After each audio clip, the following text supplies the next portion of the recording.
Die bekkenklouseer uitbraak is waarskynlik die grootste ramp wat landbou in Suid-Afrika beleef het sedert die Anglo-Boereoorlog.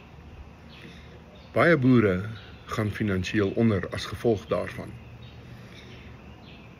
Ons soek 'n spesiale dispensasie vir die melkboere wat honderde duisende liters melk elke dag moet vernietig, terwyl hulle wag vir die uitslae van toetsings. En daardie uitslae hoop op in hulle duisende, omdat dit 'n staatsbeheerde siekte is. En net die staat kan regtig bevel en beheer uitoefen hierin. Daar is toetveeboere wat so diep in die moeilikheid is, dat hulle kantoor toe bel by ons en saai en vir ons sê ons het die einde van die pad bereik. Daar is natuurlik gewone kommersiële boere wat sê ek het nou geen kontantvloei nie.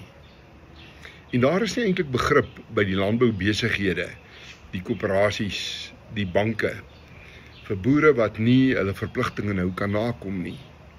Al het so 'n boer 'n paar honderd beeste wat al verlede jaar in die mark ingestoot moes wees, is dit dooie kapitaal, omdat hy nie daarmee kan handel dryf nie. Die melk, die beeste wat vrek, veral die kalvers die afgelope tyd, en daar's ook varke wat nou vrek, is natuurlik groot skade. Die grootste skade gaan oor gesinne op plase wat hulle lewens bestaan in hierdie proses verloor. En by saai is dit ons topprioriteit om daardie boere op hulle plase te probeer hou.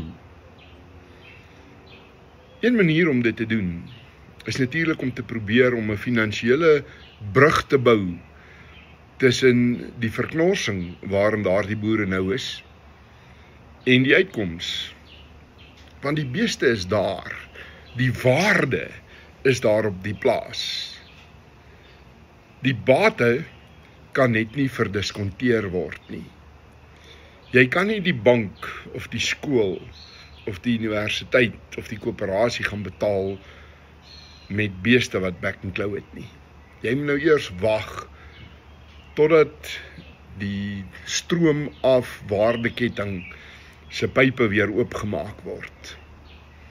En daarom glo ons in saai dat dit heeltemal moontlik is om 'n finansiële meganisme in plek te stel, wat dit vir boere sal moontlik maak om toegang te kry tot geld, gebaseer op die beeste wat in die toekoms verkoop sal word.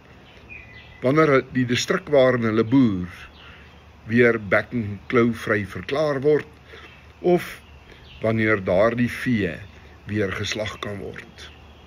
Ons het nog nie al die antwoorde nie. Ons gesels met 'n hele klompie rolspelers, en eintlik voel ons dis iets wat die staat op hierdie stadium moes gedoen het.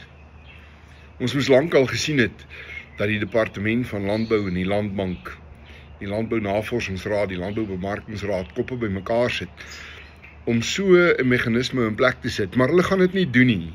Selfs as hulle dit doen, is daar nie baie vertroue dat hulle dit suksesvol sal doen nie.